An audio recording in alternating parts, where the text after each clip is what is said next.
ಹಾಗೆ ಗಿಡನೂ ಬಂತು ಸೈಡ್ಗೆ. ಇನ್ನೇನು ನಾವು ಗಿಡ ನೆಡೋಕ್ಕೆ ಶುರು ಮಾಡ್ಕೋತೀವಿ.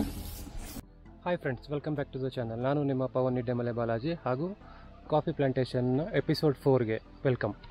ಇವತ್ತು ಏನು ಮಾಡ್ತಿದ್ದೀವಿ ಅಂದರೆ, ನಾವು ನಿನ್ನೆ ದಿನ ಅಂದರೆ ಲಾಸ್ಟ್ ವೀಡಿಯೋದಲ್ಲಿ ಗುಂಡಿ ಎಲ್ಲ ತೆಗ್ದಾಗಿತ್ತು, ಎಲ್ಲ ಗುಂಡಿನೂ ತೆಗ್ದಾಯಿತು. ಇವಾಗ ನಾವು ಆ ಗುಂಡಿಗಳಿಗೆ ಗಿಡ ನೆಡಬೇಕಾಗಿದೆ. ಗಿಡ ನೆಡೋಕ್ಕೂ ಮುಂಚೆ ಏನೇನು ಮಾಡಬೇಕು ಅಂತ ನಾನಿವಾಗ ತೋರಿಸ್ಕೊಡ್ತಾ ಇದ್ದೀನಿ. ಗುಂಡಿ ಹೇಗೆ ಆಗಿತ್ತು ಅಂತ ನಾನು ತೋರಿಸ್ಕೊಟ್ಟಿದ್ದೆ. ಆ ಗುಂಡಿ ಆಗಿದ್ದಕ್ಕೆ ನಾವು ಫಸ್ಟು ಒಂದು ಅಂದಾಜು 3/4 1 kg ಅಷ್ಟು ಸೆಗಣಿ ಗೊಬ್ಬರವನ್ನು ಹಾಕ್ತೀವಿ. ಸೆಗಣಿ ಗೊಬ್ಬರ ಹಾಕ್ತಾರೆ. ಇಲ್ಲಿ ನೋಡಿ, ಇಷ್ಟು ಸೆಗಣಿ ಗೊಬ್ಬರ ಇದೆ. ಈ ಸೆಗಣಿ ಗೊಬ್ಬರ ಹಾಕಿ ಎಲ್ಲ ಗುಂಡಿಗೆ ಫಸ್ಟು ಇಲ್ಲಿ ಗೊಬ್ಬರ ಬಂದಿದೆ ಸೈಟ್ಗೆ, ಇದರ ಗೊಬ್ಬರ ತುಂಬಿಸ್ಕೊಂಡು ಕುಕ್ಕೆಯಲ್ಲಿ ಬಾಸ್ಕೆಟಲ್ಲಿ ಗೊಬ್ಬರ ತುಂಬಿಸ್ಕೊಂಡು ಎಲ್ಲ ಗುಂಡಿಗಳಿಗೆ ಹಾಕ್ಕೊಂಡು ಹೋಗ್ತಾ ಇರ್ತಾರೆ ಫಸ್ಟ್ ಟ್ರಿಪ್ಪಲ್ಲಿ. ನೆಕ್ಸ್ಟ್ ಏನು ಮಾಡ್ತಿದ್ದಾರೆ ಅಂದರೆ, ಈ ಗೊಬ್ಬರ ಗುಂಡಿಗಳಿಗೆ ನಾವು ಇನ್ಸೆಕ್ಟಿಸೈಡ್ ಹಾಕಬೇಕು. ಗಿಡ ಗುಂಡಿ ತೆಗೆದ್ಬಿಟ್ಟು ಅಟ್ಲೀಸ್ಟು 1 ವೀಕ್ ಅಷ್ಟು ಟೈಮ್ ನಾವು ವೆಯ್ಟ್ ಮಾಡಬೇಕು.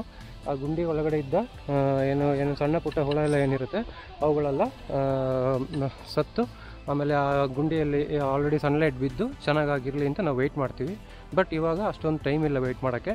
ಅದಕ್ಕೋಸ್ಕರ ಇನ್ಸೆಕ್ಟಿಸೈಡ್ ಹಾಕ್ತಿರೋದಲ್ಲ, ಇನ್ಸೆಕ್ಟಿಸೈಡು ಬೇರಿಗೆ ಏನು ಎಫೆಕ್ಟ್ ಆಗದೇ ಇರಲಿ ಅಂತ ನಾನು ಹಾಕ್ತಾಯಿದ್ದು. ಒಂದು 1/2 ಸ್ಪೂನಷ್ಟು ಇನ್ಸೆಕ್ಟಿಸೈಡ್ಸ್ನ ಒಂದೊಂದು ಗಿಡಕ್ಕೆ ಇಷ್ಟು ಸಣ್ಣ ಪ್ರಮಾಣ ಈ ಥರ. ಇಲ್ಲಿ ಈಗ ಗೊಬ್ಬರ ಹಾಕಿರೋ ಗುಂಡಿಗೆ ಗೊಬ್ಬರದ ಮೇಲೆ ಹಿಂಗೆ ಹಾಕಿ ಇದನ್ನ ಹೀಗೆ ಮಿಕ್ಸ್ ಮಾಡಿಬಿಡ್ತೀವಿ. ಈ ಥರ ಗೊಬ್ಬರ ಜೊತೆ ಮಿಕ್ಸ್ ಆಗುತ್ತೆ. ಇದಿಷ್ಟು ಪ್ರೋಸೆಸ್ಸು ಎಲ್ಲ ಗುಂಡಿಗೆ. ಗಿಡಗಳು ಆಲ್ರೆಡಿ ಸೈಟಿಗೆ ಬಂದಿದೆ.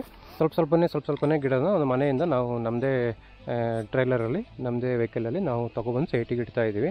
ಇಲ್ಲಿ ಇಟ್ಟ ಮೇಲೆ ಗಿಡನ ಕ್ಯಾರಿ ಮಾಡಿ ಒಂದೊಂದು ಗಿಡನೂ ಕೂಡ ಈ ಗುಂಡಿ ಪಕ್ಕದಲ್ಲಿ ಇಟ್ಕೊಂಡು ಹೋಗ್ತಾರೆ. ಇಲ್ಲಿ ಈಗ ಇವರು ಪ್ರತಿ ಗುಂಡಿಗೂ ಇಲ್ಲಿ ನೋಡಿ, ಈ ಥರ ಪ್ರತಿ ಗುಂಡಿಗೂ ಒಂದೊಂದು ಗಿಡನ ಇಟ್ಕೊಂಡು ಬರ್ತಾಯಿದ್ದಾರೆ.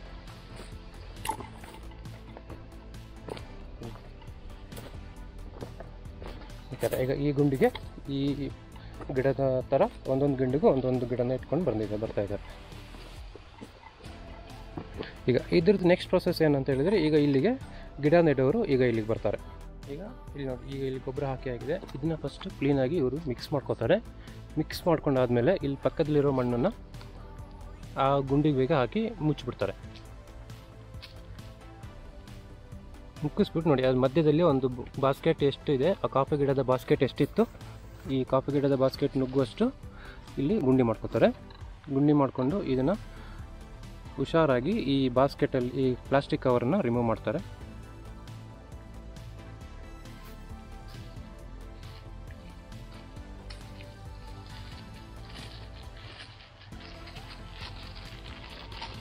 ಇದು ತುಂಬ ಶೇಕ್ ಆಗಬಾರ್ದು ಆಲ್ರೆಡಿ, ಅಂದರೆ ಈ ಬೇರು ಶೇಕ್ ಆಗಬಾರ್ದು.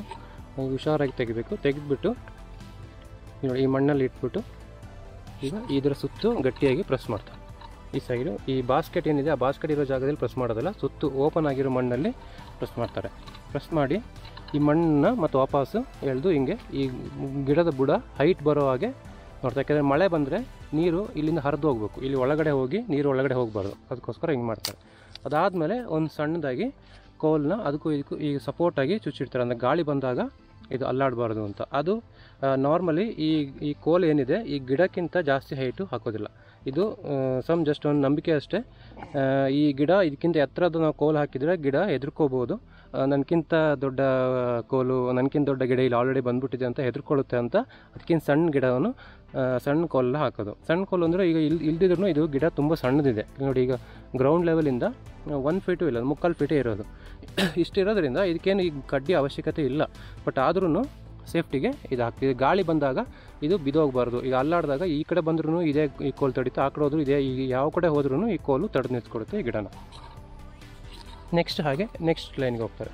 ನೆಕ್ಸ್ಟ್ ಲೈನ್ಗೆ ಹೋಗ್ತಾ ಈ ಥರ ಇದನ್ನು ಗಿಡ ನೆಟ್ಕೊಂಡು ಕಂಟಿನ್ಯೂ ಮಾಡ್ತಾಯಿರ್ತಾರೆ. ಅದೇ ಥರ ಲೈನ್ ಮಿಸ್ ಮಾಡಲ್ಲ. ಒಂದು ಲೈನ್ ಕಂಪ್ಲೀಟ್ ಮಾಡಿದ ಮೇಲೆ ನೆಕ್ಸ್ಟ್ ಲೈನಿಗೆ ಇಟ್ಕೊಂಡು, ಈಗ ಈ ಲೈನ್ ಇದು ಲೈನಾಗಿ ಮುಗಿದ ಮೇಲೆ ಇಲ್ಲಿ ನೋಡಿ, ಈ ಲೈನ್ ಇಟ್ಕೊಂಡು ಹೀಗೆ ಕಂಟಿನ್ಯೂ ಮಾಡ್ಕೊಂಡು ಹೋಗ್ತಾರೆ. ಗಿಡ ನೆಡೋದು ಹೇಗೆ ಅಂತ ನಾನು ಆಲ್ರೆಡಿ ಒಂದು ವಿಡಿಯೋ ಮಾಡಿದ್ದೆ ಒಂದು 2 ವರ್ಷದ ಮುಂಚೆ. ಆ ವಿಡಿಯೋನು ನೀವು ರೆಫರ್ ಮಾಡ್ಬೋದು, ಕರೆಕ್ಟಾಗಿ ಹೇಗೆ ನೆಡೋದು ಅಂತ. ನಾವು ಇವಾಗ ಬಲ್ಕಾಗಿ ಗಿಡ ನೆಡ್ತಿರೋ ಕಾರಣ ನಾವು ತುಂಬ ಜನರು ನಾವು ಕೋವರ್ಕರ್ಸ್ ಇದ್ದಾರೆ, ಎಲ್ಲ ಒಟ್ಟಿಗೆ ಗಿಡ ನೆಟ್ಕೊಂಡು ಹೋಗ್ತಾ ಇರ್ತಾರೆ. ಅಂದರೆ ಈಗ ಆಲ್ಮೋಸ್ಟು ಒಂದು ದಿನದಲ್ಲಿ 500ರಿಂದ 600 ಗಿಡ, ಅದಕ್ಕಿಂತ ಜಾಸ್ತಿನೇ ನೆಟ್ಟು ಆಗೋ ಥರನೇ ಪ್ಲ್ಯಾನ್ ಮಾಡಿಕೊಂಡು ಈಗ ಎಕ್ಸಿಕ್ಯೂಟ್ ಮಾಡ್ತಾ ಇರೋದು. ಈಗ ಅದು ಹೇಳಿದ್ನಲ್ಲ, ಒಂದು ಟೀಮು ಗೊಬ್ಬರ ಹಾಕೊಂಡು ಹೋಗ್ತಾ ಇರ್ತಾರೆ, ಇನ್ನೊಂದು ಒಬ್ಬ ಅದಕ್ಕೆ ಇನ್ಸೆಕ್ಟಿಸೈಡ್ ಹಾಕ್ತಾರೆ. ನೆಕ್ಸ್ಟ್ ಏನು ಮಾಡ್ತಾರೆ, ನೆಕ್ಸ್ಟ್ ಆ ಗುಂಡಿಗೆ ಗಿಡ ಇಟ್ಕೊಂಡು ಹೋಗ್ತಾ ಇರ್ತಾರೆ ಇನ್ನೊಬ್ಬರು, ಇನ್ನೂ ಒಂದು 2 ಇಲ್ಲ 3 ಒಂದೊಂದು ಲೈನಿಗೆ ಒಬ್ಬೊಬ್ಬರು ಅಂತೆ ಗಿಡ ನೆಟ್ಕೊಂಡು ಹೋಗೋಕ್ಕೆ ಬರ್ತಾರೆ. ಆವಾಗ ಅವರಿಗೆ ಅಲ್ಲಿ ಎಲ್ಲ ರೆಡಿ ಇರುತ್ತೆ. ಜಸ್ಟ್ ಅವ್ರು ಬಂದು ಗೊಬ್ಬರ ಮಿಕ್ಸ್ ಮಾಡಿ ಮಣ್ಣು ಫಿಲ್ ಮಾಡಿ ಮಧ್ಯದಲ್ಲಿ ಬಾಸ್ಕೆಟ್ಗೆ ಎಷ್ಟು ಬೇಕು ಅಷ್ಟು ಹೋಲ್ ಓಪನ್ ಮಾಡಿ ಗಿಡ ಇಟ್ಬಿಟ್ಟು ಪ್ರೆಸ್ ಮಾಡಿ ಗಟ್ಟಿ ಮಾಡ್ತಾರೆ. ಇದಿಷ್ಟು ಗಿಡ ನೆಡುವಂಥ ಪ್ರೊಸೆಸ್ಸು. ಅಂದರೆ ನಾವು ಗಿಡನೂ ಕೂಡ ನಾವು ಏನು ಮಾಡ್ತಿದ್ದೀವಿ ಅಂದರೆ, ನಾವು ಆಲ್ರೆಡಿ ನಾವು ಮನೇಲಿ ಇಟ್ಕೊಂಡಿದ್ದೀವಿ. ನಾವು ಎಷ್ಟು ಸೈಟಿಗೆ ದಿನಕ್ಕೆ ಎಷ್ಟು ಬೇಕು, ಅರೌಂಡು 500 to 600 ನಾವು ನಮ್ಮದೇ ವೆಹಿಕಲಲ್ಲಿ ತೊಗೊಬಂದು ಇಲ್ಲಿ ಇಟ್ಬಿಡ್ತೀವಿ. ಯಾಕಂದರೆ ಇಲ್ಲಿಟ್ಟರೆ ಇಲ್ಲಿ ಜಾಸ್ತಿ ಶೇಡ್ ಇಲ್ಲ ಇವಾಗ. ಅಂದರೆ ನಾವು ಗಿಡ ನೆಡೋಕ್ಕಾಗಿಲ್ಲ ಅಂತ ಹೇಳಿದ್ರೆ ಮತ್ತೆ ವಾಪಸ್ ಅದಕ್ಕೆ ಶೇಡ್ ಕಟ್ಟಬೇಕು, ನೀರು ಕೊಡ್ತಾ ಇರಬೇಕು. ಅದಕ್ಕೋಸ್ಕರ ಏನು ಮಾಡ್ತೀವಿ, ಎಷ್ಟು ಬೇಕು ಅಷ್ಟೇ ಗಿಡಗಳನ್ನ ನಾವು ತರಿಸಿ ಇಲ್ಲಿಡ್ತೀವಿ. ಆ್ಯಕ್ಚುಲಾಗಿ ಇವತ್ತು ನಾವು ಬೆಳಿಗ್ಗೆಯಿಂದ ನೆಡ್ತಾ ಇರೋದು ಆಲ್ಮೋಸ್ಟ್ ನಮ್ಮದು 300 to 400 ಗಿಡ, 300 ಆಲ್ಮೋಸ್ಟ್ ಅನ್ಕೋತೀನಿ. 300 to 400 ಗಿಡ ಆಲ್ರೆಡಿ ನೆಟ್ ಆಗಿದೆ. ಅಂದರೆ ನಮ್ಮದು ಡೈಲಿ ಟಾರ್ಗೆಟ್ ಬಂದು 500ರಿಂದ 600, ಅದಕ್ಕಿಂತ ಜಾಸ್ತಿ ಆದರೂ ಆಗ್ಬೋದು, ಅಷ್ಟು ಗಿಡ ನೆಡುವಂಥ ಟಾರ್ಗೆಟ್ ಇದೆ. ಅಂದರೆ ನಾವು ಮ್ಯಾಕ್ಸಿಮಮ್ 2 to 3 ಡೇಸಲ್ಲಿ ಇದು ಮುಗಿಸ್ಬೇಕು ಅಂತ. ಈಗ ನಾವು ಆಗ್ತಿರೋ ಸ್ಪೀಡ್ ಕ್ಯಾಲ್ಕುಲೇಟ್ ಮಾಡಿದರೆ ಇವತ್ತು ಜಾಸ್ತಿನೇ ಆಗ್ಬೋದಾಗಿದೆ. ಮೋಸ್ಟ್ಲಿ ಅರೌಂಡ್ 700 ಗಿಡ ಇವತ್ತು ಒಂದಿನದಲ್ಲಿ ನೆಟ್ ಮುಗಿಯುತ್ತೆ. ಅಂದರೆ ಸ್ಲೋ ಆಗಿ ನೆಡ್ಬೋದು, ಇದೇನು ಪ್ರಾಬ್ಲಮ್ ಇಲ್ಲ. ಬಟ್ ಈಗ ಮಳೆ ಸೀಸನ್ ಆಗಿದ್ದರಿಂದ ತುಂಬ ವೆಯ್ಟ್ ಮಾಡೋಕ್ಕೂ ಆಗಲ್ಲ. ಮಳೆ ಈಗ ನಾವು ಮತ್ತೆ ಗಿಡಕ್ಕೆ ನೀರು ಹಾಕೋಕ್ಕೆ ಕಷ್ಟ ಆಗುತ್ತೆ. ಯಾಕೆ ಗಿಡ ಆದಷ್ಟು ಗಿಡ ಬೇಗ ನೆಟ್ಟರೆ ಮಳೆ ನೆಕ್ಸ್ಟು ಆವತ್ತಿನ ದಿನ ಮಳೆ ಬಂದಾಗ ಆ ಗಿಡ ಸ್ವಲ್ಪ ಸೆಟ್ಟಾಗಿ ಇಲ್ಲ ಗಿಡಕ್ಕೂ ನೀರು ಸಿಕ್ದಂಗೆ ಆಗುತ್ತೆ. ಹಾಗಾಗಿ ಗಿಡನೂ ಸ್ವಲ್ಪ ಚೆನ್ನಾಗಿ ಬರುತ್ತೆ. ಈಗ ಒಂದು ಟ್ರಿಪ್ ಗಿಡ ಬಂದಿರೋದು 450 ಗಿಡ ಬಂದಿತ್ತು. ಆಲ್ಮೋಸ್ಟ್ ಎಲ್ಲ ಗುಂಡಿಗಳಿಗೆ ಇಟ್ಟಾಗಿ ಸ್ವಲ್ಪ ಗಿಡ ನೆಟ್ಟಾಗಿದೆ. ಇನ್ನೊಂದು ಟ್ರಿಪ್ಪು ಈಗ ಗಿಡ ಬರೋದಿದೆ. ಈಗ ಆಲ್ರೆಡಿ ಹೋಗಿದ್ದಾರೆ ಗಿಡ ತೊಗೊಬರೋಕ್ಕೆ. ಗಿಡ ತಂಗಿದ ತಕ್ಷಣ ಮತ್ತೆ ವಾಪಸ್ ಇದೇ ಪ್ರೊಸೆಸ್ ಕಂಟಿನ್ಯೂ ಆಗುತ್ತೆ. ಗಿಡ ನೆಟ್ಕೊಂಡು ಹೋಗ್ತಾ ಇರ್ತಾರೆ.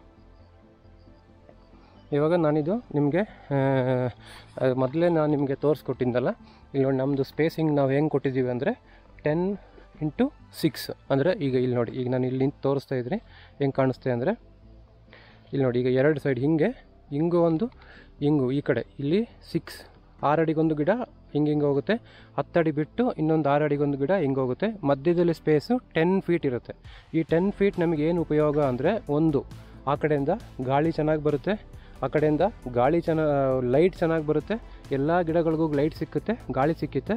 ಇನ್ನೊಂದು ಮೇಂಟೆನೆನ್ಸ್ ಟೈಮಲ್ಲಿ, ಅಂದರೆ ಹೆರ್ತೆ ಮಾಡೋ ಟೈಮಲ್ಲಿ ಇಲ್ಲ ಕಾಫಿ ಕುಯ್ಬೋ ಟೈಮಲ್ಲಿ ಈ ಗ್ಯಾಪ್ ಒಳಗಡೆ ಮಿನಿ ಟ್ರ್ಯಾಕ್ಟರ್ ಆರಾಮಾಗಿ ಹೋಗಿ ವಾಪಸ್ ಬರುತ್ತೆ. ಇವಾಗ ಫಸ್ಟು ಒಂದು ಅಪ್ ಟು 3 to 4 ಇಯರ್ಸು ದೊಡ್ಡ ಟ್ರ್ಯಾಕ್ಟ್ರೇ ಹೋಗುತ್ತೆ. ಇದರಲ್ಲಿ ದೊಡ್ಡ ಟ್ರ್ಯಾಕ್ಟರ್ ಹೋಗಿ ರೋಟಾವೇಟ್ರ್ ಯೂಸ್ ಮಾಡಿಬಿಟ್ಟು ನಾವು ಇಲ್ಲಿ ಎರ್ತೆ ಕೆಲಸನ ಹತ್ತೆ ಕೆಲಸನ ಈಸಿ ಮಾಡ್ಕೋಬೋದು.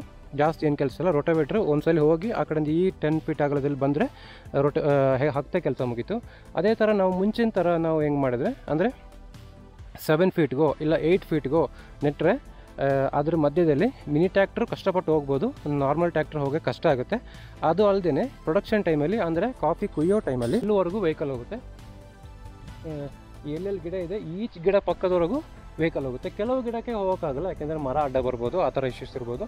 ಬಟ್ ಈಚ್ ಗಿಡ ಇಲ್ಲಿ ನೋಡಿ, ಈಗ ಆ ಗಿಡದ ಪಕ್ಕ ವೆಹಿಕಲ್ ಹೋಗಬೇಕು ಅಂದರೆ ಅಲ್ಲಿವರೆಗೂ ಗಿಡ ಹೋಗುತ್ತೆ, ವೆಹಿಕಲ್ ಹೋಗುತ್ತೆ. ಸ್ಪೇಸ್ ಕೊಟ್ಟಿದ್ದೀವಿ, ಗಿಡನೂ ಜಾಸ್ತಿ ಇಡಿಸುತ್ತೆ. ಈಗ ನಾವು 8x8 ಏನು ಹಾಕ್ತೀವಿ ನಾರ್ಮಲಿ ಈ ಗಿಡನ, ಅದಕ್ಕಿಂತ ಜಾಸ್ತಿನೇ 10x6 ಇಡಿಸುತ್ತೆ. ಬಟ್ ನೀವು ಹಾಗೂ ಹೇಳ್ಬೋದು, ಈಗ ಇಲ್ಲಿ ಇರೋ ಪಕ್ಕ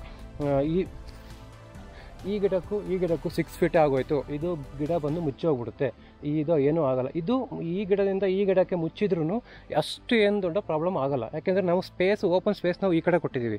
ಈ ಓಪನ್ ಸ್ಪೇಸಿಂದ ಅದಕ್ಕೆ ಗಾಳಿ ಲೈಟ್ ಎಲ್ಲ ಸಿಗುತ್ತೆ. ಆಮೇಲೆ ಕಾಫಿ ಕುಯ್ಯೋಕ್ಕೂ ಏನು ತೊಂದರೆ ಆಗಲ್ಲ. ಇದು ಫಸ್ಟ್ 5 to 6 ಇಯರ್ಸ್ ಏನು ತೊಂದರೆ ಇಲ್ಲ. ಅದರಿಂದ ಮೇಲೆ ಮುಚ್ಚಬಹುದು ಎಂಬ ಡೌಟು. ಬಟ್ ನಾನು ಕೆಲವು ಕಡೆ ನೋಡಿದ ಪ್ರಕಾರ 100% ಮುಚ್ಚಲ್ಲ, ಸಣ್ಣ ಗ್ಯಾಪ್ ಇರುತ್ತೆ. ಸಣ್ಣ ಗ್ಯಾಪ್ ಇದ್ದರೂ ತೊಂದರೆ ಇಲ್ಲ. ಬಟ್ ಸಣ್ಣ ಗ್ಯಾಪ್ ಇಲ್ಲದಿದ್ರೂ ಈ ಗಿಡಕ್ಕೂ ಫುಲ್ಲಾಗಿ ಮುಚ್ಕೊಂಡ್ರೆ ನಾವು ಏನು ತೊಂದರೆ ಇಲ್ಲ. ಯಾಕೆಂದರೆ ನಾವು ಏನು ಓಡಾಡೋದೇನಿದೆ ಈ ಕಡೆಗೆ ಓಡಾಡ್ತೀವಿ. ಈಗ ಕಾಫಿ ಕುಯ್ಯೋಕ್ಕೂ ಕೂಡ ಹಿಂಗೆ ಓಡಾಡ್ತೀವಿ. ಇಲ್ಲಿ ನಾವು ಓಡಾಡ್ಬೋದಾಗಿದೆ, ವೆಹಿಕಲ್ ಓಡಾಡ್ಬೋದಾಗಿದೆ, ಏನೂ ಪ್ರಾಬ್ಲಮ್ ಆಗೋದಿಲ್ಲ. ಹೀಗಾಗಿ ಈ ಸ್ಪೇಸಿಂಗ್ ನಾನು ಚೂಸ್ ಮಾಡಿರೋದು. ಇದರಿಂದ ಬರೀ ನಮಗೆ ಓಡಾಡೋಕ್ಕೆ ಅಂತ ಮಾತ್ರ ಅಲ್ಲ, ಹೇಳ್ದಲ್ಲ, ಈಗ ವೆಹಿಕಲ್ ಹೋಗುತ್ತೆ ಅಂದರೆ ಈಗ ಕಾಫಿ ಕುಯ್ಯೋ ಟೈಮಲ್ಲಿ ಈಗ ಎಲ್ಲರೂ ಅಲ್ಲಿಂದ ಹೊತ್ಕೊ ಬರೋಕ್ಕಾಗಿ ಈ ಗಾಡಿ ಎಲ್ಲರಿಗೂ ಹೋಗುತ್ತೆ, ಅಲ್ಲೇ ಲೋಡ್ ಮಾಡ್ತಾರೆ, ಮತ್ತೆ ಬಂದು ಮನೆಗೆ ಅನ್ಲೋಡ್ ಮಾಡ್ಬೋದಾಗಿದೆ.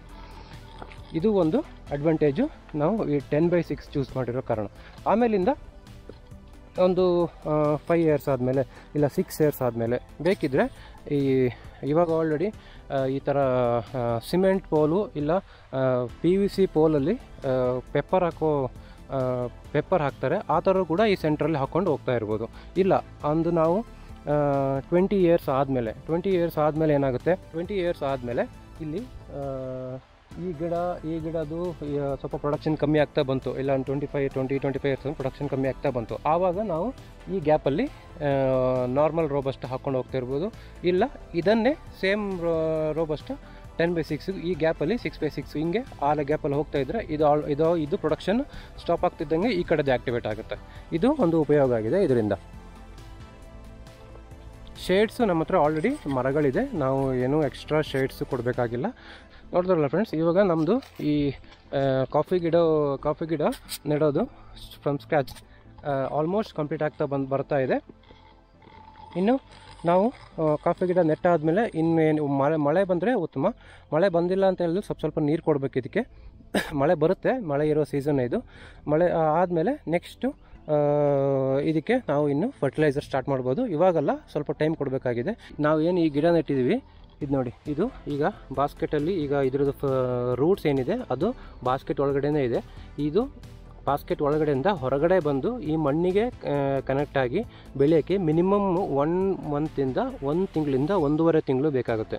ಅಲ್ಲಿವರೆಗೂ ನಾವು ಯಾವುದೇ ಫರ್ಟಿಲೈಸರು ಕೊಡೋದಿಲ್ಲ. ಅಂದರೆ ಇನ್ನೊಂದು ಏನಂತಂದರೆ ಇದು ಆಲ್ರೆಡಿ ತುಂಬ ಫರ್ಟಿಲೈಸ್ಡ್ ಸಾಯಿಲ್ ಇದೆ. ಯಾಕೆಂದರೆ ನಾನು ಹೇಳಿದ್ನಲ್ಲ ಮುಂಚೆನೇ, ಇದು ನಾವು 5-6 ಇಯರ್ಸಿಂದ ಆಲ್ರೆಡಿ ಎಲ್ಲ ಮಲ್ಚಿಂಗ್ ಆಗಿ ತುಂಬ ಬ್ಲ್ಯಾಕ್ ಸಾಯಿಲ್ ಇತ್ತು.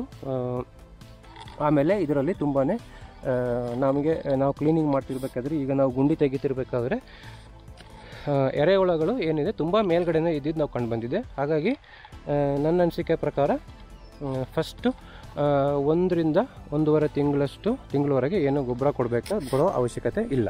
ನೆಕ್ಸ್ಟ್ ಎಪಿಸೋಡಲ್ಲಿ ನಾನು ಇದ್ರದ್ದು ಮೇಂಟೆನೆನ್ಸ್ ಬಗ್ಗೆ ಹೇಳ್ತಾ ಇದ್ದೀನಿ. ಮೇಂಟೆನೆನ್ಸ್ ಯಾವಾಗ ಸ್ಟಾರ್ಟ್ ಮಾಡ್ಬೋದು, ಏನು ಸ್ಟಾರ್ಟ್ ಮಾಡಬೇಕು. ಆಮೇಲೆ ಇದು ಈಗ ಪೆಂಡಿಂಗ್ ಇರೋ ಗಿಡಗಳು, ನಾವೀಗ ಎಲ್ಲ ಕಡೆ ಗಿಡ ನೆಟ್ಟಾಗಿಲ್ಲ. ಅಂದರೆ ಕೆಲವು ಕಡೆ ಗುಂಡಿ ತೆಗೆದೇ ಆಗದೇ ಇರೋ ಜಾಗ, ಅಂದರೆ ಮಧ್ಯದಲ್ಲಿ ಸ್ವಲ್ಪ ಕಾಡು ಇರೋ ಜಾಗ, ಈಗ ಅಂಥ ಜಾಗದಲ್ಲಿ ಈ ಮರಗಳದ್ದು ಬುಡ ಅಂಥ ಜಾಗದಲ್ಲಿ ನಾವೀಗ ಸ್ಕಿಪ್ ಮಾಡ್ತಾ ಹೋಗ್ತಾ ಇದ್ದೀವಿ. ಅಂದರೆ ಆಲ್ಮೋಸ್ಟ್ ಒಂದು 200 ರಿಂದ 250 ಗಿಡ ನೆಕ್ಸ್ಟ್ ಸೀಸನ್ ಅಂದರೆ ಇನ್ನು ನೆಕ್ಸ್ಟ್ 1 ಮಂತಲ್ಲಿ ಒಳಗಡೆ ನಾವು ಅದು ಕಂಪ್ಲೀಟ್ ಮಾಡಬೇಕಾಗಿದೆ. ಅದು ಮುಗಿಸ್ಕೊಂಡು ಈ ಗಿಡದ ಮೇಂಟೆನೆನ್ಸಿಗೆ ಬರ್ತೀನಿ. ಅಲ್ಲಿವರೆಗೂ ಈ ಸೀರೀಸ್ನ ಯಾರೆಲ್ಲ ಇದುವರೆಗೆ ವಾಚ್ ಮಾಡಿದ್ದೀರಾ, ಈ ವಿಡಿಯೋಸ್ನ ಶೇರ್ ಮಾಡಿ, ನಿಮ್ಮ ಫ್ಯಾಮಿಲಿ ಫ್ರೆಂಡ್ಸಿಗೂ ಶೇರ್ ಮಾಡಿ. ಅವ್ರಿಗೂ ಗೊತ್ತಾಗುತ್ತೆ ಕಾಫಿ ಗಿಡ ನೆಡೋದು ಹೇಗೆ.